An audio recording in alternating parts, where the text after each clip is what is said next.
ওরা কারা? যারা তোমাকে দেখলে জ্বলে বা তোমাকে সহ্যই করতে পারে না, কিন্তু তুমি বুঝে উঠতে পারছো না যে তোমাকে তারা সহ্য করতে পারছে না। তো তার কিছু নিয়ম আছে, দুখানা নিয়ম আমি আজকে বলবো। 1 নম্বর, তুমি যখন তোমার নিজের কৃতিত্বের কথা বা তোমার গর্বের বিষয় কাউকে কিছু বলছো, তখন যে ব্যক্তি তোমার এই কথাটাকে নিয়ে হাসি ঠাট্টা মজা করবে, উপহাস করবে, মনে করবে সেই লোকটা ভেতরে ভেতরে তোমাকে সহ্য করতে পারে না।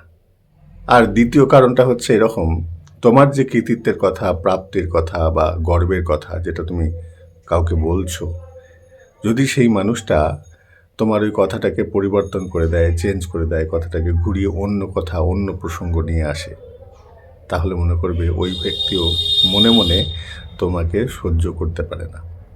এই দুটি কারণ যদি ঠিক ঠিক মতো মানে লক্ষ্য করা যায় বা যদি তুমি লক্ষ্য করো, তাহলে পরে তুমি ওই টক্সিক মানুষ বা তোমাকে সহ্য করতে পারে না এমন মানুষকে তুমিও চিনতে পারবে। জয় নিতাই, জয় গুরু।